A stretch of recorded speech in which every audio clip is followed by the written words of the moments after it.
Hey, all you really wild animals out there. Have you ever wondered why are monkeys such good swingers? What animals related to both the horse and the rhino?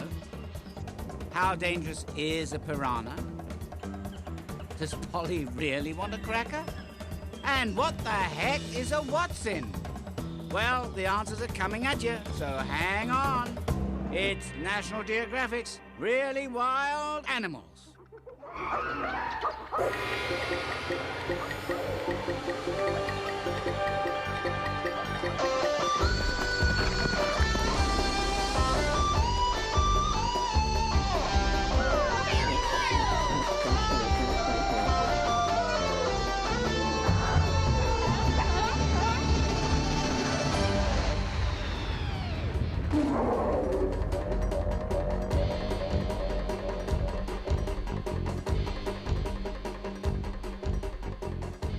Totally tropical rainforest. All right.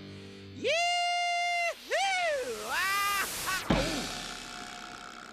Hey, gang, it's me, Spin. Pack your pith helmet. We're heading for the tropical rainforest. How do we know we're there? Because I say so. And because we're surrounded by big trees. Heat and humidity. Lots of rain. And thousands of different kinds of plants and animals.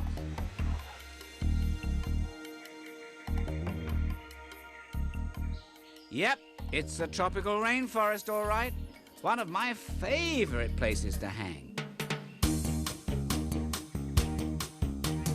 What a wild and crazy place. So many neighbors taking up space. Move over, I need a little space of my own. Yeah. Up in the canopy, they're having a bash. The mid-layers getting hit with the trash.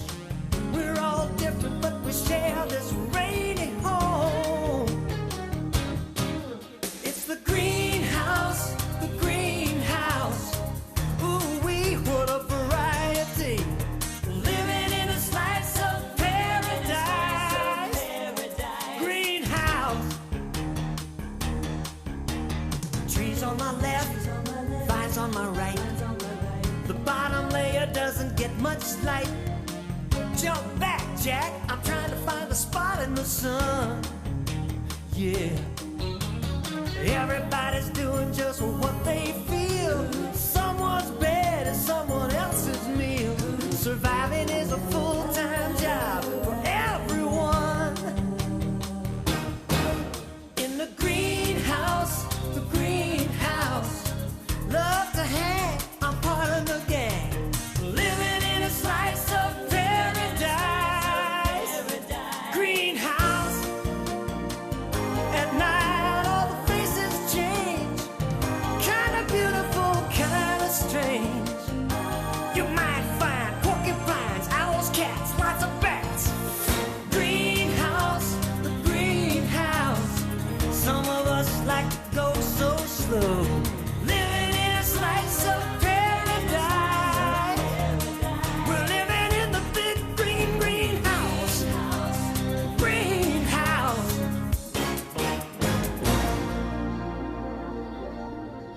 There are different kinds of rainforest all over the world, but not all are tropical. Look, here's one over here, and here. There are even some in the United States and Canada. But tropical rainforests are found near my middle, also called the equator. And that's where we are, the tropical rainforests of Central and South America. Do you want to see where they are?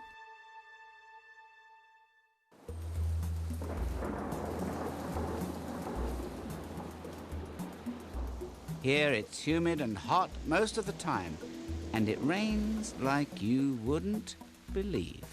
Plants and animals really go for that hot and muggy stuff.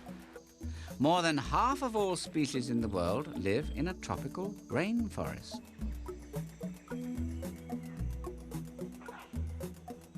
All rainforests have another thing in common. They're divided into levels, formed by trees and other vegetation, where different animals hang out. Where's that chart? Here, I'll show you. The name of the rainforest game is sunlight.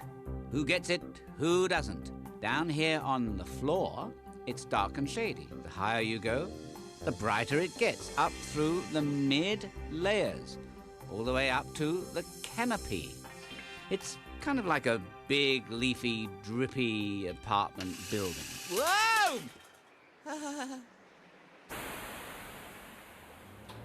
Want to meet the neighbors? Well then, step into my totally tropical elevator and I'll show you around. First stop, ground level.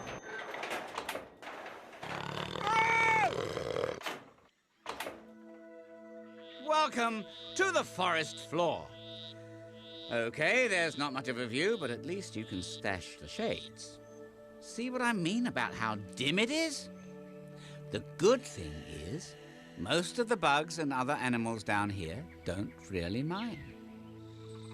This jaguar, for instance, those reflecting cat eyes help him see in dim light, and he's got a terrific sense of smell, too. The jaguar's a champion tree climber, river swimmer, and all-round hunter. Think about it. With spotted coat and soft padded paws, he can sneak up on practically anybody without being seen or heard, which makes it great to be a jaguar, and not so great to be a tapir, or possum, or other animal unlucky enough to get in his way. No doubt about it, the jaguar's the king of the rainforest.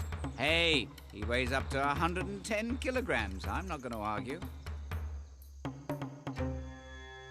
For the most part, jaguars pretty much keep to themselves, except when it's time for romance. Somehow all that mushy stuff really brings out the kitten in a cat. And what could be more romantic than a moonlit night in a tropical rainforest?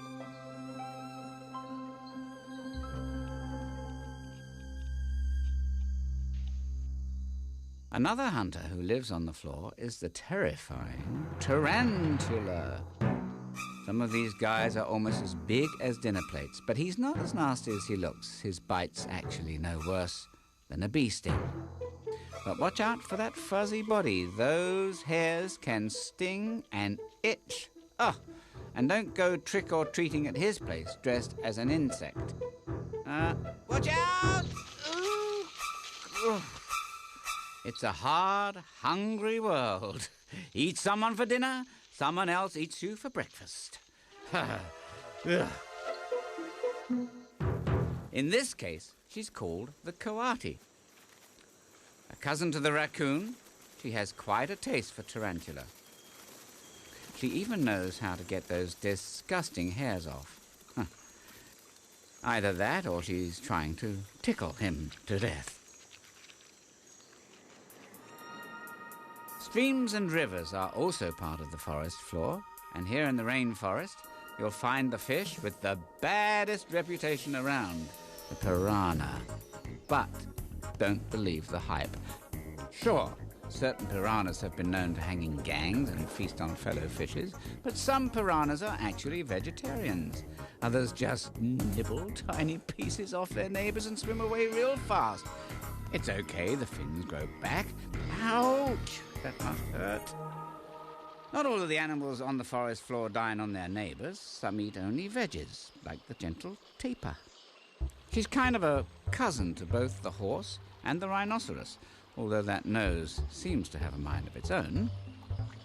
Unlike a lot of the locals, the tapir wouldn't hurt a fly, not unless she sat on one, that is. She's a terrific swimmer, though, and spends a lot of her time paddling peacefully around, surrounded by fish. It's not her sense of humor the fish like. It's the food she stirs up every time she chomps on a plant. Hey, look. Something's up with this bunch of ants over here. Let's check in with our ace reporter, Dan Rathernot, with live coverage from the forest floor. Can you read me, Dan? Yes, thanks, Spin. Yes, there's lots of excitement on the forest floor. Swarms of ants are running around, but nobody's talking. Excuse me, ma'am. I'm doing a bug on the street report for our viewers. Hello? Hi, I'm a reporter for Really Wild News Network. What are you doing with all those leaves anyway? Oh, watch out!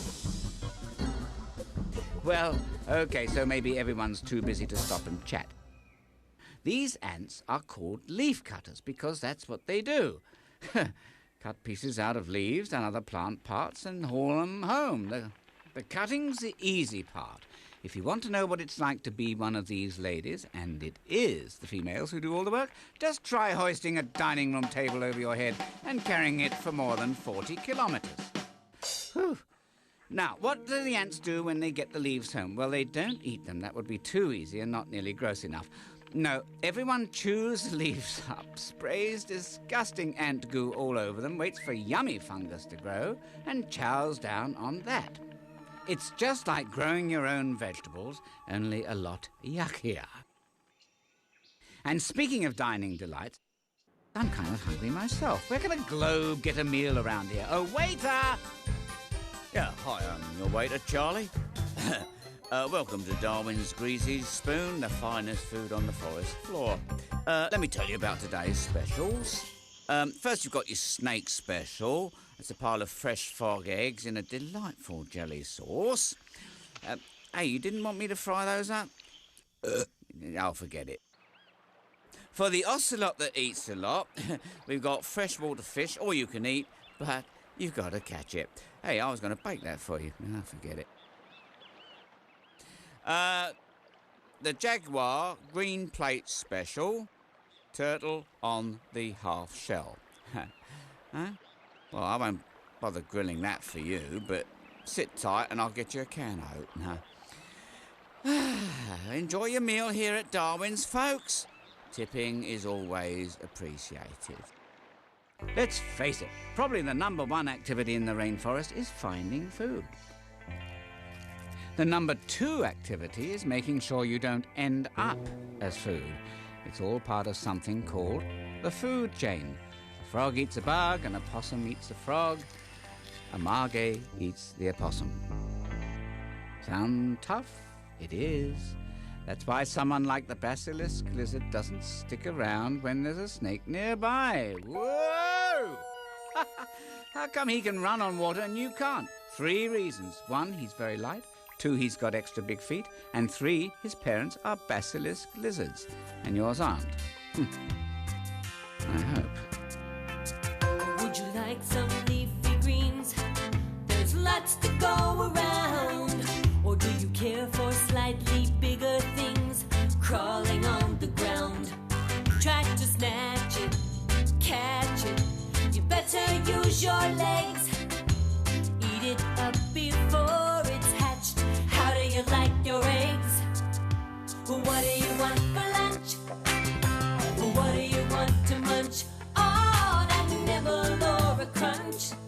You better watch your back or you might be someone's snack for lunch. It's the rule around here. Everybody's gotta have lunch. Oh, someone eats the seeds. The seeds get spread around.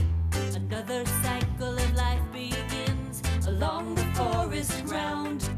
As rivals for survival keep replenishing the land, the forest grows and life will go as Mother Nature planned. What do you want for lunch? What do you want to munch on a nibble or a crunch? You better watch your back or you might be someone's snack for lunch. It's the rule around here. Everybody's gotta have what do you want for lunch? What do you want to munch on a nibble or a crunch? All right, elevator going up. All visitors for the mid-layers. See how it's getting brighter out there? Up here, there's loads of interesting animals. Like that master of disguise, the leaf mantis. That's funny. He was here a second ago. Oh, there he is. Blending in with the background. Or camouflage. is one of the oldest survival tricks in the book. Remember the food chain? If you're not careful, you're somebody's lunch, right? Well, camouflage comes in mighty handy at moments like that. I mean, who wants to eat a stick anyway? Even though there's more light in the mid-layers, some animals just sleep during the day and run around at night. They're called nocturnal animals. One nocturnal animal, the margay, isn't much bigger than a house cat. But don't let his size fool you. He's got a tough guy reputation. Oh yeah, real tough. You need your mom to help you beat up a moth? One of the best-known nocturnal animals in the world is this charming fellow, the bat.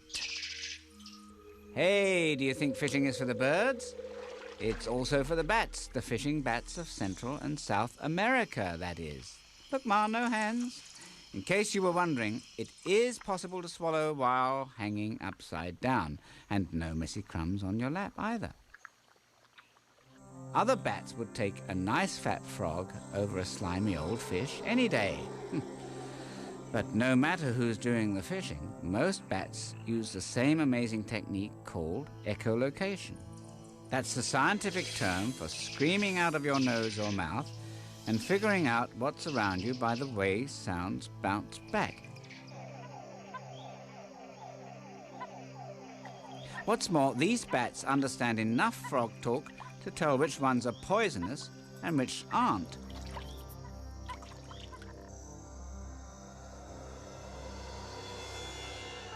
And speaking of bats, here come the vampires.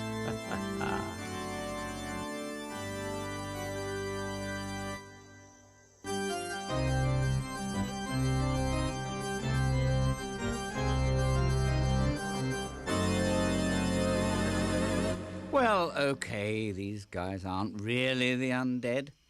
In fact, vampire bats are actually clean and well-behaved little guys. Sure, they hang upside down, have pointy teeth, and fly through the night air. And then there's that nasty craving for fresh blood, too. But they almost never kill their victims, and they never talk in that bogus Transylvanian accent.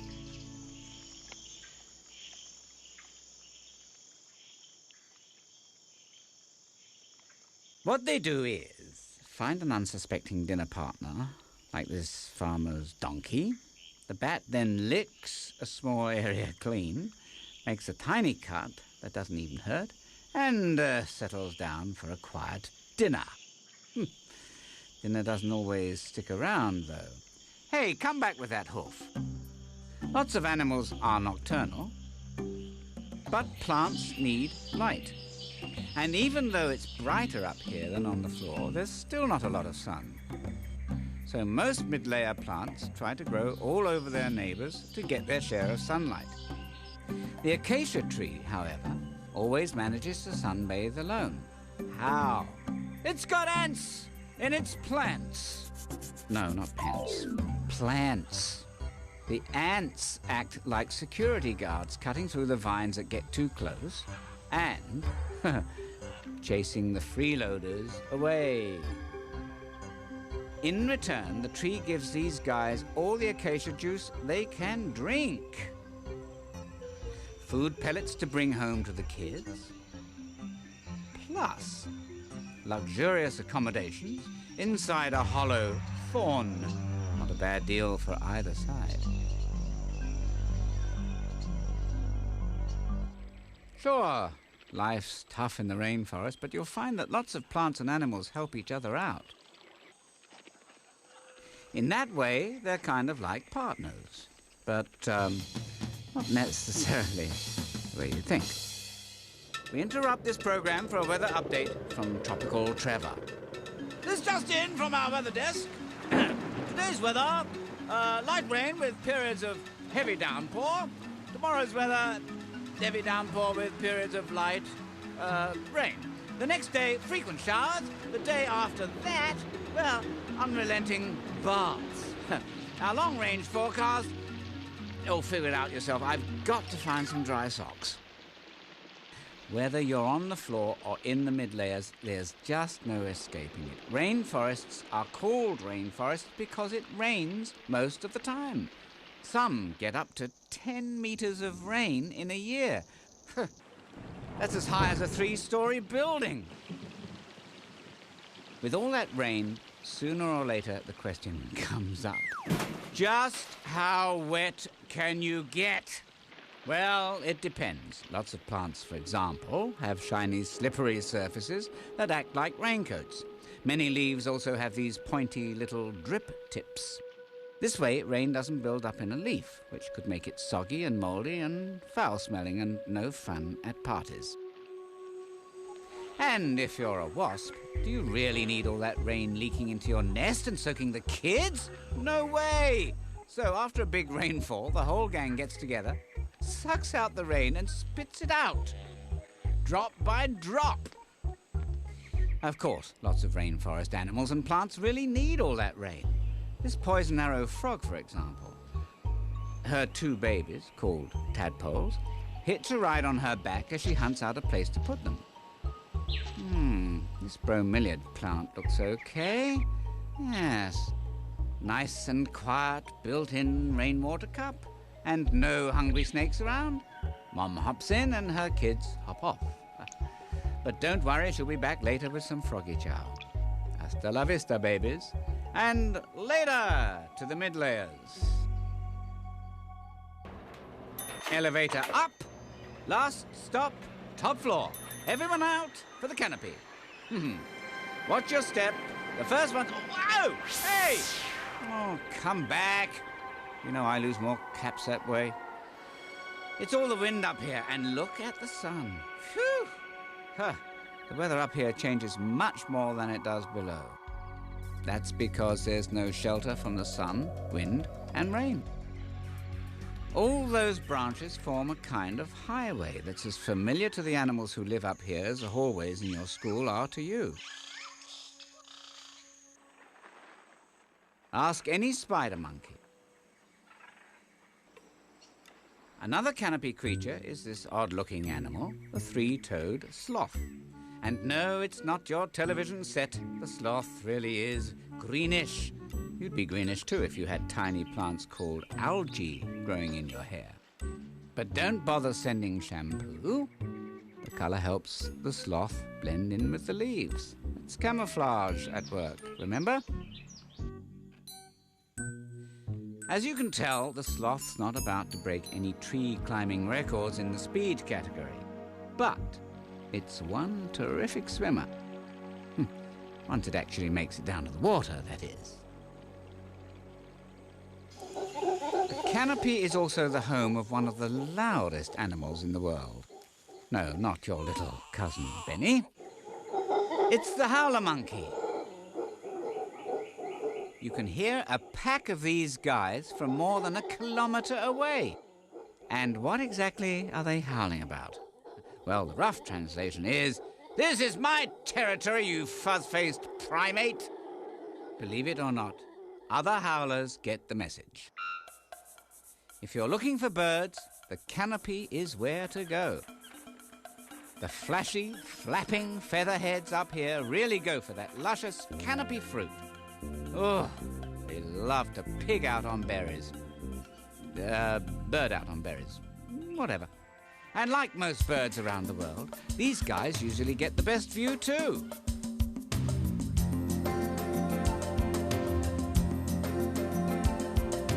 Fly with me. I'll introduce you to the canopy. It's a garden in the sky where I live among a feathered family.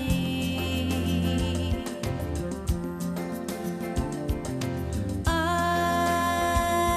am free with 2 strong wings to carry me as I soar through the trees, a stream of colors you'll see. Come, I'll share with you my bird's eye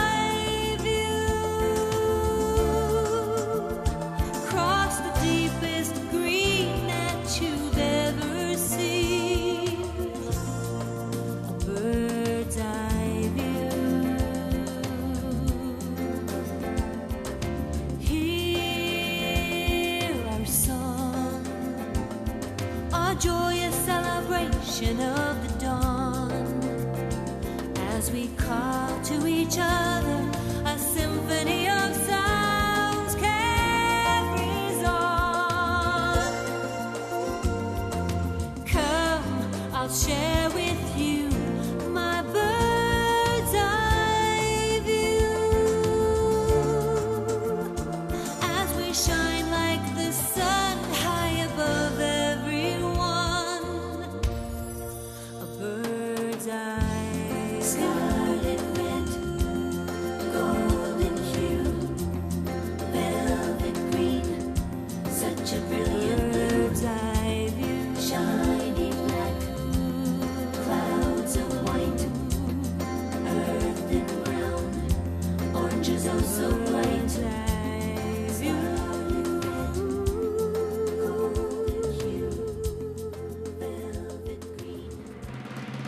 Nestled in a nest in the largest tree in the rainforest is this bird, the harpy eagle. With a wingspan of over 2 meters, she can hit 80 kilometers an hour in no time. Falling like a bolt of lightning, she's truly the flying terror of the canopy. Although her 4-month-old baby is more like the hopping doofus as he figures out how to fly. He's gonna spend weeks doing practice runs, hopping up and down, and doing even more practice runs before he's ready to take off. Here he is on his first flight. Geronimo! From flashy parrots to awesome eagles, the rainforest has birds of every feather. There's even a super strange bird you've probably never seen before. And now Mother Goose, the spinning storyteller, will read to us the tale of the little Watson who wouldn't. Once upon a time, in a far-off forest, lived a baby Watson with her wise old mother. But baby Watson was bored of being under her mother's wing. So one day, she decided to fly the coop. She hit the road, all set for fun times, wild adventure, and all the leaves she could eat. Yes, but what did she find instead? A hungry boa. Bummer. Grown-up Watsons fly away when there's danger. But what if you're 2 weeks old and you've never had a flying lesson? Can she make it, or is it Watson burgers for dinner? Dun, da, da, da, da, da, da, da. Mum to the rescue. As you know, nothing's scarier than an angry mum. Yeah, even a big snake doesn't want to mess with one. Yeah, back off, Buster. Oh, it's great having your mum on your side, but how about getting her off your back? Get my back, Mum. The end.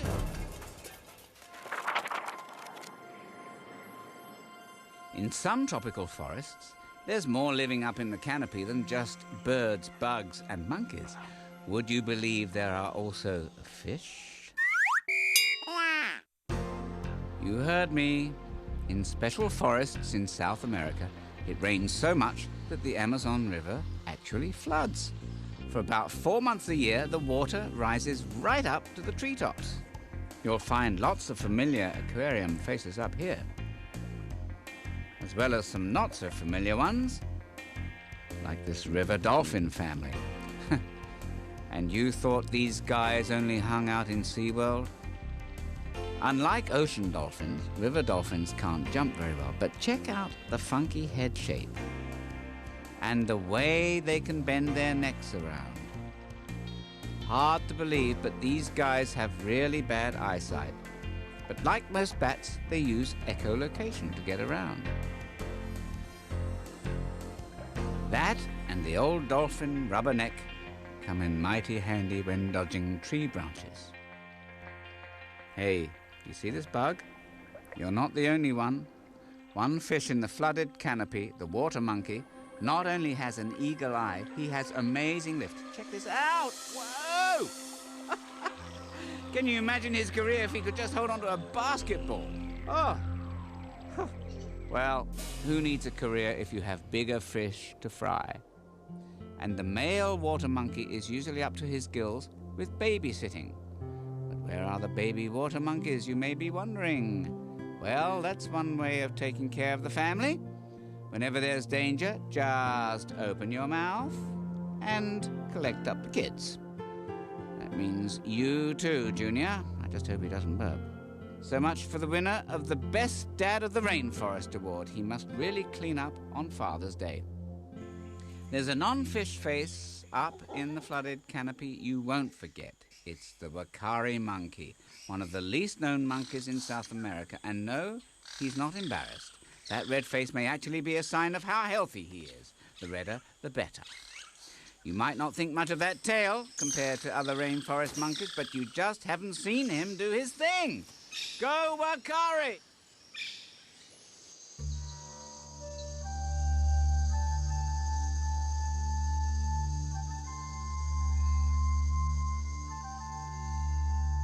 Well, you get the picture. The tropical rainforest is a pretty weird and wonderful place, and about as far away from you as the planet Jupiter, right? Wrong. Because when you think about what we get from them, rainforests are really as close as your supermarket. I'll show you. Bananas, coffee, oranges, cashews, vanilla. These are just a few of the things that first came from the rainforests. And that's not including the gum in your chewing gum, the chocolate in your candy bar, and lots of the important medicines people use every day. If we get so much stuff from rainforests, where would we be without them? That's a really good question, because many of the rainforests in the world are being cut down.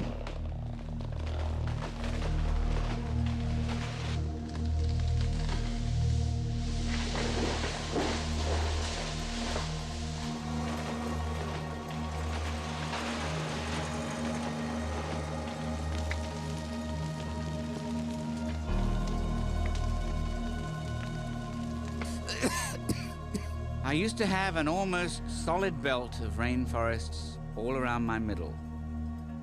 Now it's broken into little pieces. That means the animals and plants who used to live there are disappearing too. But luckily, some people are trying to save the rainforest while there's still time. Kids too. And they're making news doing it. If we want to keep our Earth and be on this planet a little longer, we have to start saving it, taking care of it. Why do we want to save the rainforest? So the animals could live.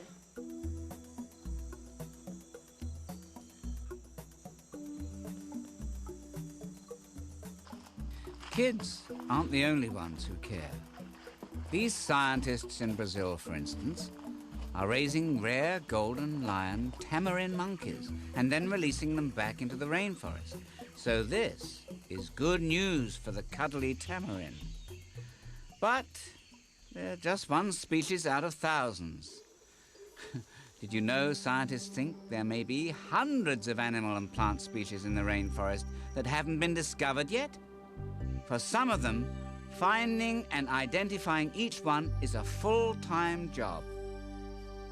The tropical rainforest is an unforgettable, unbelievable place, and bursting with more wild, weird, and wonderful life than you can imagine. So hey, think it over. If there's one place worth taking care of, don't you think this is it?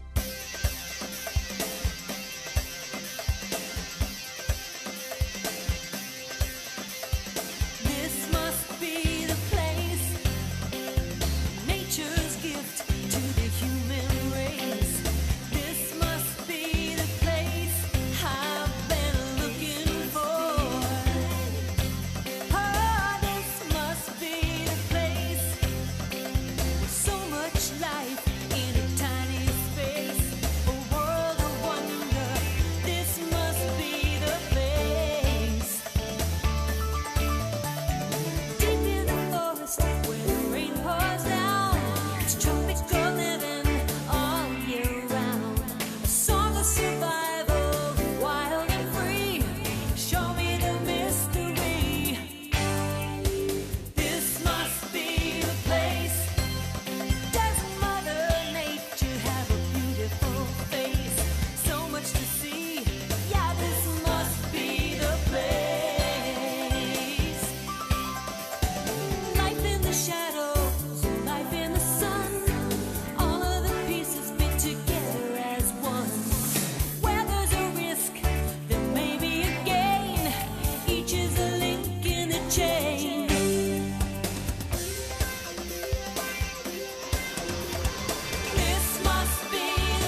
It's been great trekking through the totally tropical rainforest with you.